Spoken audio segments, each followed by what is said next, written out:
So picture this. It's the late 1800s, and Nikola Tesla is just sitting there, completely still in a chair in his laboratory. Right. And he's holding this heavy steel ball bearing over a metal plate, and he's just waiting to fall asleep. Yeah, it sounds almost like a prank, but it was incredibly deliberate. Exactly. Because the exact second he drifted off, his muscles would relax and the steel ball would slip from his fingers, crash onto the metal plate, and just jolt him awake. A literal wake-up call. Yeah.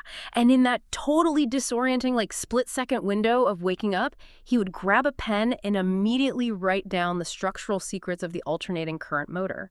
It's wild. It is. And the craziest part is that today, modern neuroscience can actually explain exactly what he was doing to his brain in that moment. It completely reframes how you look at the man, doesn't it? Yeah. I mean, we get so blinded by the alternating current, the radio, the physical machines themselves. Yeah, the stuff we use. Right. And we just skip right over the mental architecture that actually built him. Yeah. He was basically hacking his own neurology long before we even had the vocabulary for it. Which is exactly why we are getting into this today. So welcome to this deep dive. I'm so glad you're joining us. It's going to be a fun one. It really is. Our mission today is to explore this fascinating book called Tesla's Success Code: Energy, Frequency, Vibration. But we should probably clarify how we're approaching this, right? Oh, absolutely. Because we are not just going to take the self-development metaphors in this book at face value. We have actually stacked this book up against some pretty heavy-hitting supplementary sources. Yeah, everything from clinical neuroscience papers to, massive global meta-analyses on behavior. Right. We really want to separate the literal physics from the metaphors and, frankly, separate the historical reality of Nikola Tesla from the modern myth. Which is so important because the mythology surrounding Tesla-like, this whole idea of him being this lone wizard struck by divine lightning, Right. it can sometimes obscure the actual replicable genius of his methods. Yeah, it makes him seem like magic instead of a guy with a really intense system. Hmm. So let's lay out the framework for you. The entire book is built around a very famous and honestly highly misunderstood quote attributed to Tesla. Oh, the universe quote. That's the one. If you want to find the secrets of the universe, think in terms of energy, frequency, and vibration. Right. So the book translates this into 3 distinct pillars for human excellence. First is vibration. Which it defines as the quality of your inner world, right? Like your perception and cognition. Exactly. Then second is frequency, meaning the rhythm and repetition of your practice and your behavior. Okay. And third is energy, which is the actual force that converts your potential into real-world execution. I mean, it's a really elegant system on paper. They progressively build upon one another to create this sort of operating system for the mind. Yeah. But those specific words, vibration, frequency, energy, they have been heavily co-opted over the years. Oh, totally. When you apply them to human behavior, they can sound incredibly mystical, almost like magical thinking, frankly. I am so glad you brought that up because when I read the word vibration applied to our thoughts or our imagination in the first part of the book, my immediate reaction was to roll my eyes. Right. It sounds very woo-woo. Exactly. So let's ground this right away. Wait, is that actually what the science says? Are our thoughts literally vibrating, or is this just poetic self-help language? Well, it is actually a bit of both. And that distinction matters immensely. In the book, vibration is largely used as a metaphor for the quality of your habitual thoughts. Okay. However, neurologically speaking, there is a literal frequency to human consciousness. Wait, really? Yeah. If we look at the research published in Frontiers in Neurology regarding the reticular activating system, or the RAS, we see this in action. The RAS. So the brainstem contains these specific clusters of neurons, right? And when they are maximally activated, they fire in the gamma band range, which is roughly 30 to 90 hertz. Okay, but a tuning fork vibrating at 40 hertz doesn't suddenly invent a radio. So how does a brainwave actually translate to a tangible idea? What is that frequency actually doing? So think of the reticular activating system as the biological gatekeeper of your attention. A gatekeeper. Right. The researchers literally describe it as a gamma-making machine. It uses these specific high-threshold calcium channels, which are essentially biological floodgates, to orchestrate our preconscious awareness. Okay, so it's filtering things before we even know they're there. Exactly. It decides what information from the outside world gets filtered out as just background noise and what gets sent up to your conscious brain to actually be noticed. Oh, wow. It is generating a continuous frequency that allows us to assess the world and solve problems. Yeah. If your RAS isn't firing in that optimized gamma band, you literally cannot hold the conscious state required for deep genius-level work. Okay, so the book's metaphor actually maps onto a biological reality. The vibration is the literal tuning of your brain's filter. Precisely. And that brings us right back to Tesla's famous laboratory of the mind, because the historical record shows he had this extraordinary visualization ability. He didn't just daydream, he built entire machines in his head. Yeah, he would run a mental turbine, check it for friction, and redesign the parts without ever touching a wrench. Which sounds impossible. It does, but this is where Tesla ends and modern neuroscience begins. Modern neuroimaging actually explains how that is physically possible. How so? Well, when you vividly imagine an action, your brain activates the sensory and motor cortices in ways that are nearly identical to actual physical experience. So he wasn't just imagining, his brain thought he was doing it. Right. Tesla was engaging in genuine neural practice. He was strengthening neural pathways through visualization so thoroughly that the boundary between his imagination and his physical reality just became highly permeable. But he didn't just do this while sitting at a desk fully awake, which goes back to that wild story of the steel ball at the beginning. Aye. The book talks about the hypnagogic nap, which is that brief kind of luminous corridor right between full wakefulness and the very first stage of sleep. Right, the hypnagogic state when you're falling asleep and the hypnopompic state when you're waking up. By dropping that ball, Tesla was deliberately catching himself in that liminal space. Thomas Edison and Salvador Dali actually did the exact same trick with the steel balls, right? They did. It was a known technique among these super creatives. But why there, though? Like, what is actually happening in the brain in that specific 5-second window that makes it so incredibly valuable? It all comes down to brain waves and neural networks. When you enter those threshold states, your brain shifts into theta waves. And more importantly, your brain's executive control network. That's the analytical filter. Exactly. The part that acts like an internal critic and says, that idea is too weird or that violates the rules of physics, that network temporarily goes offline. Leaving the default mode network in charge. Yes. And the default mode network handles spontaneous thought, imagination, and memory retrieval. So it's basically the brainstorming department. Yeah, it allows for these wildly novel associative connections that your waking analytical mind would usually just block. So by jolting himself awake right on that threshold, Tesla was hijacking his own neurology. Completely. He was doing it to harvest those theta wave insights before the executive filter could power back up and shut them down. That makes perfect sense. Now, if vibration is about tuning this internal receiver, the book makes a major claim about how to do that on a daily basis. Right, gets into emotional states. Yeah, it calls gratitude the highest frequency that upgrades the brain, claiming it shifts your biological baseline by boosting dopamine and serotonin and suppressing cortisol. And how did that sit with you? I'll be honest, this sounded a bit like toxic positivity to me. I mean, is gratitude actually a biological cheat code, or is this just more metaphorical interpretation? Well, to verify this, we can look at a massive meta-analysis published in the Proceedings of the National Academy of Sciences. Okay. They analyzed 145 studies across 28 countries involving over 24,000 participants. That is a huge data set. It is. And they found a statistically significant increase in well-being, specifically a Hedges G of 0.19. Okay, but a Hedges G of 0.19 is a pretty small effect size, isn't it? It is. So it's not magic. It's not going to instantly transform your life overnight if you just journal thank you once a week. You're entirely right, and the nuance here matters. The study showed that gratitude interventions are not a cure-all for, clinical depression or anxiety. Right. But where they do work, where that small effect size becomes really meaningful over time, is when they specifically target positive affect. Meaning what, exactly? Meaning it is a tool to tune the brain toward recognizing opportunities and positive variables, rather than just trying to fix negative emotions. So, going back to our physics metaphor, the book is right that gratitude tunes your receiver, but it is a subtle, cumulative biological shift. It requires deliberate, structured practice to actually change your baseline. And that transition is perfect because having a brain full of theta wave insights and a perfectly tuned, grateful perspective didn't build the alternating current motor. No, it certainly didn't. Right. A vivid imagination without a mechanism to capture it and test it is just a hallucination.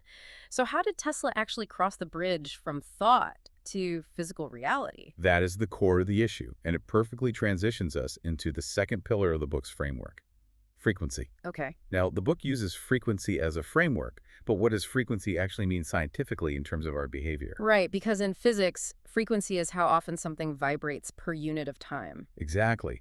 And in the context of human behavior, frequency translates to repetition over time.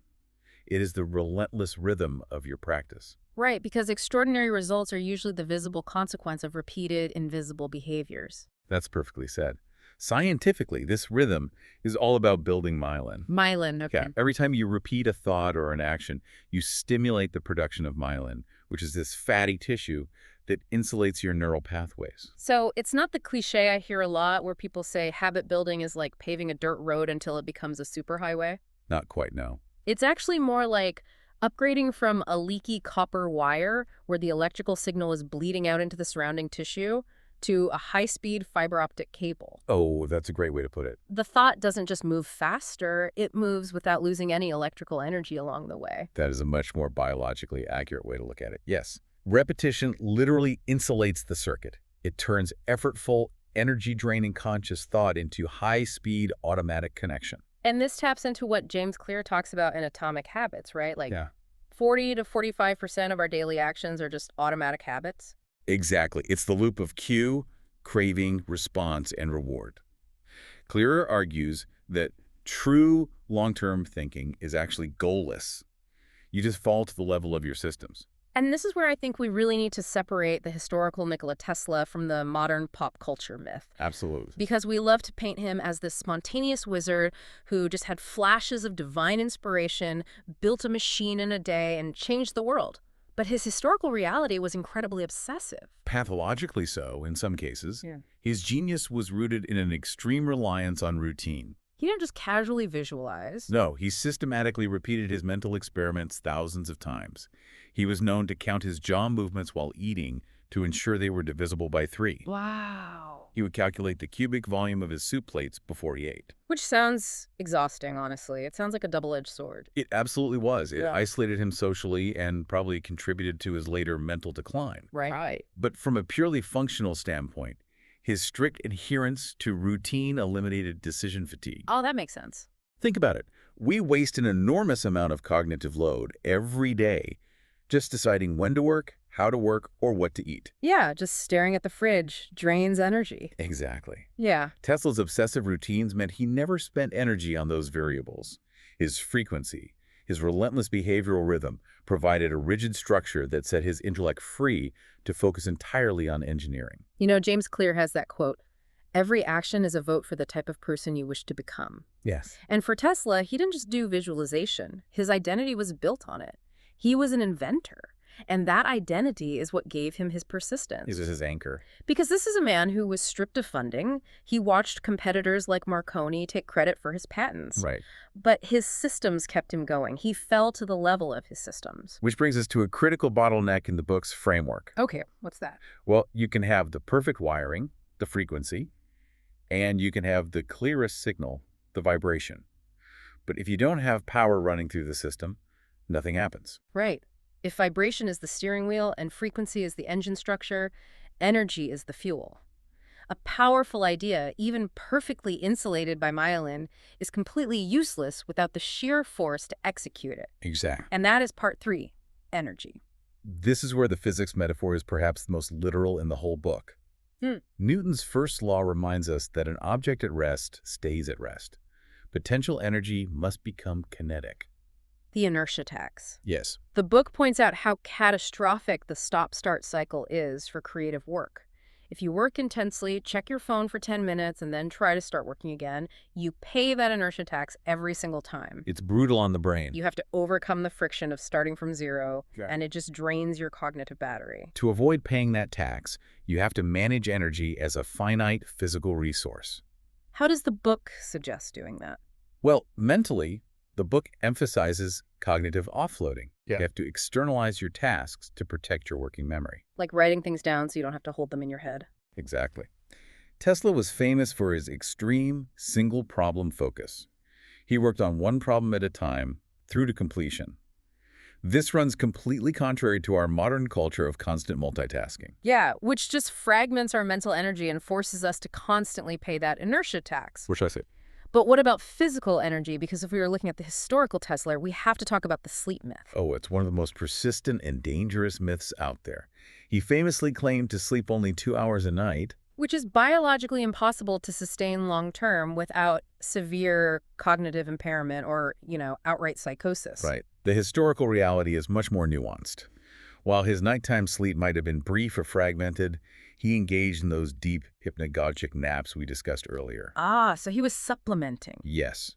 He also took incredibly long walks, and modern research actually shows walking can boost creative output by 60 to 80% by engaging that default mode network. Wow. He also seemed to honor his ultradian rhythms. Meaning he worked in focus blocks, usually around 90 minutes, followed by genuine rest. Exactly. It's the same principle as physical fitness. You don't actually build muscle while you are lifting the weights. You build the muscle afterward, when you are resting on the couch. That's a great analogy.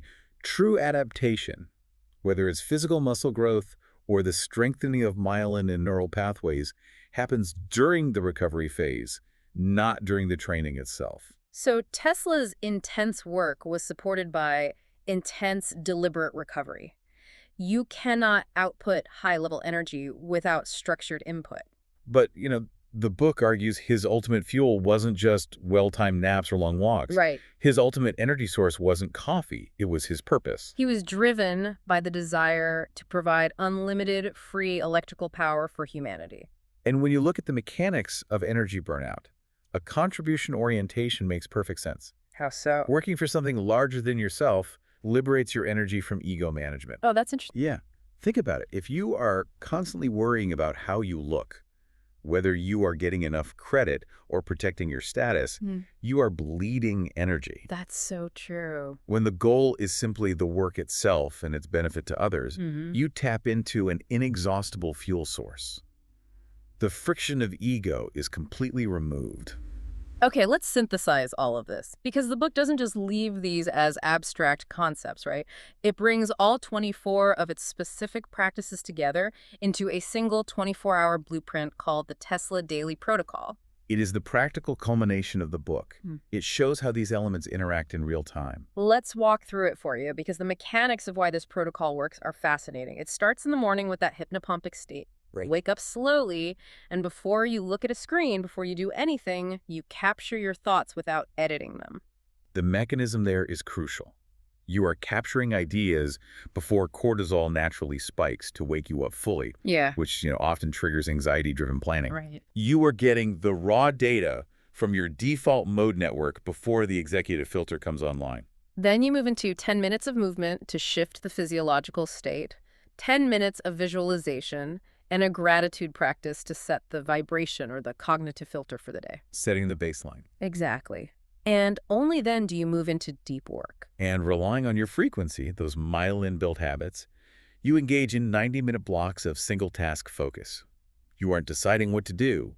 The routine has already made that decision for you. Midday and evening are dedicated to energy recovery. You take a walk, maybe use a hypnagogic nap to reset your ultradian rhythm, and you end with an evening reflection. Which is so important. Yeah, you review the day and set an intention for tomorrow. You are basically setting the agenda for your sleeping mind to chew on overnight. It really is a grand unification of the 3 pillars into one operating system. It is. Vibration gives direction to the mind. It is what you repeatedly think. Frequency gives structure to behavior. It is what you repeatedly practice.